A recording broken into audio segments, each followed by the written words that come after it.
Bem-vindos ao Inteiro Teor, apresentando decisões da Justiça Federal da Primeira Região que fazem a diferença na vida de muita gente. Acompanhe comigo. TRF da Primeira Região garante isenção de imposto de renda a aposentado que sofre de cardiopatia grave. TRF1 decide que Caixa deve indenizar mulher por danos morais e materiais depois da anulação do leilão do imóvel arrematado por ela. É para você. É a partir de agora. Vem comigo!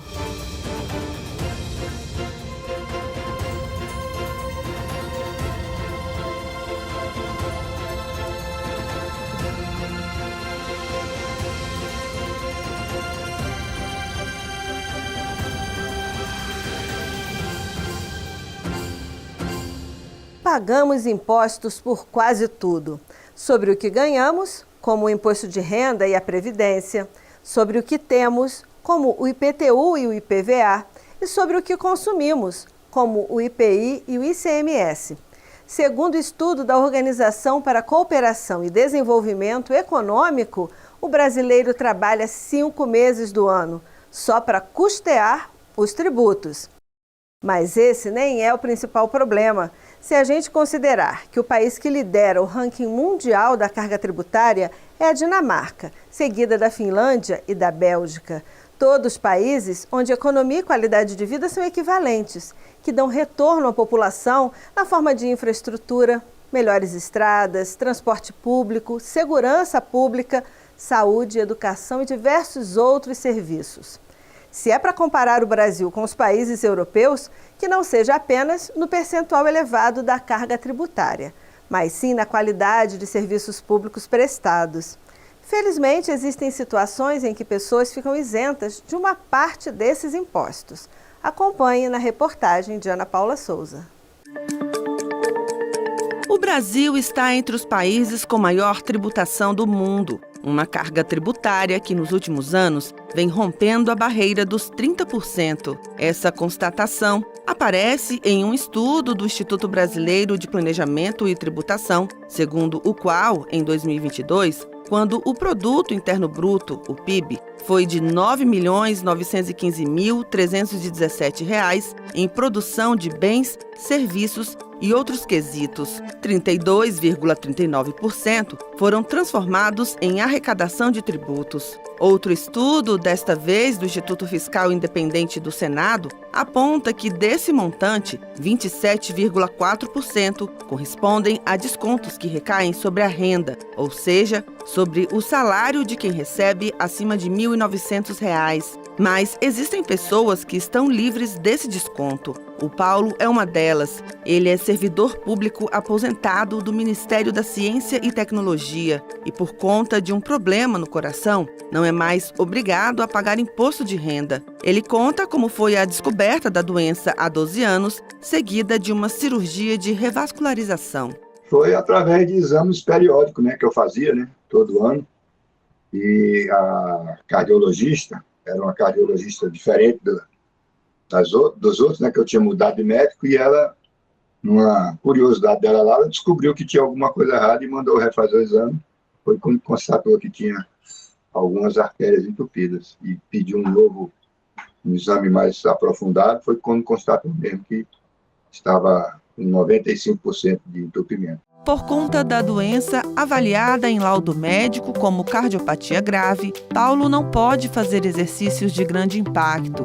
Ele faz acompanhamento com cardiologista e usa medicamentos diários. Todos esses fatores justificam a isenção do imposto de renda em sua aposentadoria. Eu vi que a lei previa, para essa cardiopatia, para essa doença, era concedido a isenção do imposto de renda.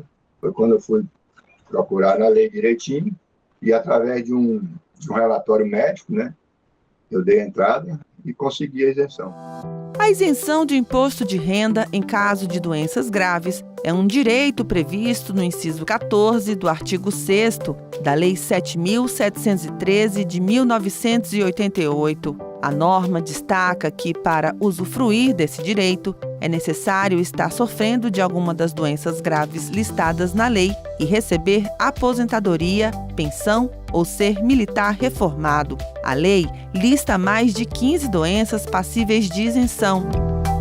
E de acordo com o advogado tributarista Eric Endrillo, esse rol de patologias é taxativo, ou seja, não permite a exclusão de nenhuma dessas doenças e nem a inclusão de outras que não estejam descritas. O jurista explica a importância dessa isenção. A ideia do legislador era exatamente preservar no aposentado um poder de compra, né? Para que ele tenha a possibilidade de reverter o não pagamento de imposto em prol dos medicamentos que ele terá. Então, é uma troca, né? Ele não paga o imposto, mas é porque ele vai ter despesas muito altas com essas doenças, ou no caso a cardiopatia grave. E muitas delas ele tem que tomar muitos remédios muito caros. Então, é uma forma que o legislador achou para calibrar essa, digamos assim, esse gasto a mais com a doença, que a pessoa que não tem a doença não teria, né? Então, não deixa de ser uma compensação, e, aliás, uma compensação muito justa, diga-se de passagem, né? O Paulo não teve dificuldade em conseguir a isenção do imposto de renda, mas não é sempre assim. Existem situações em que a justiça precisa ser acionada para garantir o direito dessas pessoas. Foi o que aconteceu em um julgado da 8ª turma do TRF da 1ª Região. Um homem que estava aposentado desde 1996 e descobriu uma cardiopatia grave em 2021, teve seu pedido de isenção negado, pois o laudo médico não foi aceito. No recurso, a União, por meio da Fazenda Nacional, alegou que o aposentado apresentou apenas uma declaração de seu médico particular, desacompanhada de exame que comprovasse a enfermidade. Mas o relator do processo, desembargador federal Novelli Villanova, considerou que o laudo médico apresentado pelo autor é válido, uma vez que está assinado por um cardiologista, descreve o histórico da enfermidade e atesta que ele é portador de cardiopatia incurável. Quem tem que dizer se é válido ou não é o juiz com seu convencimento. Você tem aí uma queda de braço porque o fisco, ele evidentemente vai lutar para todas as suas forças para que não haja essa isenção que ele quer receber. E, portanto, ele vai procurar ao máximo que esses exames, laudos, sejam feitos da forma como ele entende, né? Mas o judiciário não tem poupado esforço de interpretar, eu digo até muitas vezes, de uma maneira justa. E se você tem um laudo e é de um médico, ele tem CRM, foram feitos todos os exames, às vezes na rede pública é mais difícil, é mais demorado, tal. Não só por isso, né? Mas não existe diferença entre um médico e outro. E o juiz está convencido, por que não, né? Qual o problema? Se existe um laudo que atesta que a pessoa tem uma enfermidade, no caso uma cardiopatia grave.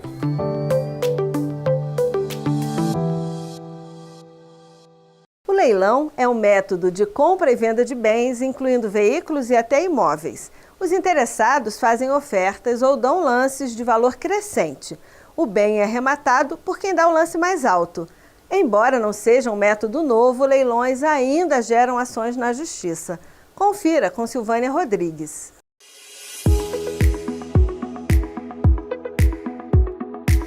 O leilão é uma modalidade de comercialização que pode envolver um produto, um bem de consumo, imóveis, entre outras coisas. Antes, eles ocorriam apenas no modelo presencial, mas com o avanço da tecnologia, essa realidade mudou. Mais de 99% dos leilões eles têm acontecido de forma eletrônica, quase que exclusivamente eletrônica, uma vez que, além de ser a preferência do nosso Código de Processo Civil, ele é também mais divulgado, então ele é mais célere, ele tem condições de mais pessoas participarem do leilão, o que tem tornado mais fácil, mais acessível. Uma alternativa para quem busca economizar na hora de adquirir um bem, seja para o consumo ou para comercializar, mas os olhos devem estar abertos para não acabar sendo enganado. Então é sempre o bom, a pessoa que não conhece, certificar com o leiloeiro, olha, esse site aqui é seu, né? Verificar na junta comercial a inscrição daquele leiloeiro e também, depois disso, verificar o edital. Cada tipo de leilão é idealizado com uma finalidade, mas todos têm o objetivo de transferir bens com problemas de registro, pagamento de impostos ou financiamento para pessoas que querem adquirir esses bens e buscam economizar. O maior número de leilões feitos aqui conosco são os leilões judiciais, mas nós também fazemos leilões extrajudiciais, principalmente os leilões de bancos, leilões de grandes órgãos. Então, mas assim, diria para você que uns 95% eles são os leilões judiciais. Esse tipo de venda, autorizado por um juiz, é chamado de leilão judicial, o queridinho do empresário Lucas Rocha Esteves. Na minha visão, no investimento que eu faço hoje, o judicial é o melhor. Porém, ele requer um pouco mais de atenção, um pouco mais de conhecimento.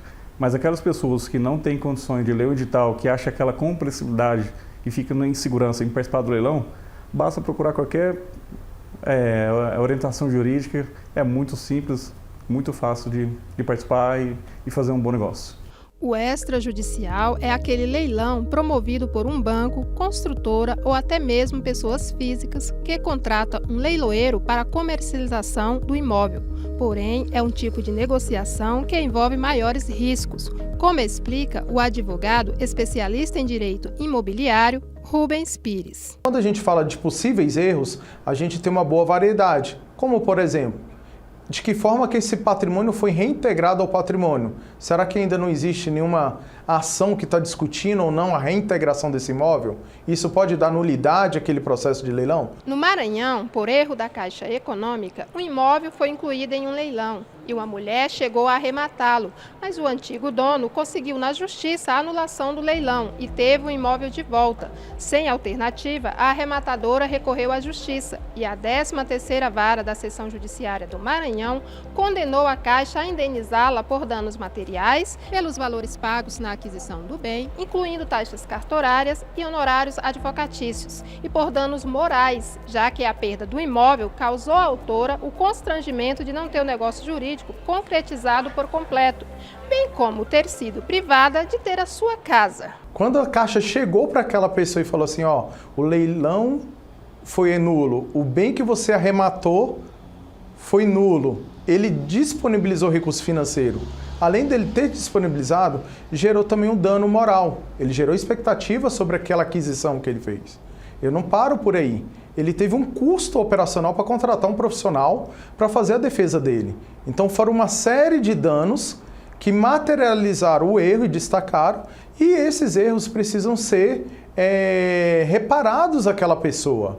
Inconformada, a Caixa recorreu ao TRF1 e o caso foi analisado pela 5ª Turma do Tribunal. O relator, desembargador federal Carlos Augusto Pires Brandão, confirmou a decisão de primeira instância. O magistrado entendeu que foi demonstrada a responsabilidade da Caixa por ter deixado de cumprir suas obrigações contratuais de transmitir à arrematadora os direitos sobre a propriedade, além de ter dado causa à anulação do leilão por não observar as leis. O juízo aplicou de uma forma, ao meu ver, bastante favorável ao entendimento das regras, que a Caixa surgiu a obrigação de indenizar aquela pessoa, porque não houve falha do comprador, e sim da empresa, neste caso, a Caixa Econômica, por ter leiloado um bem e dentro do processo ter identificado que haveria essa nulidade. Então, cabe ali à pessoa da Caixa Econômica rever o procedimento para que esses erros não ocorram. Estamos terminando agora o programa Inteiro Teor, mas você pode continuar conferindo decisões como as que você acaba de assistir no portal do TRF1 e nas redes sociais. Estamos no YouTube, no Facebook e no Instagram. E eu te espero aqui na semana que vem. Tchau!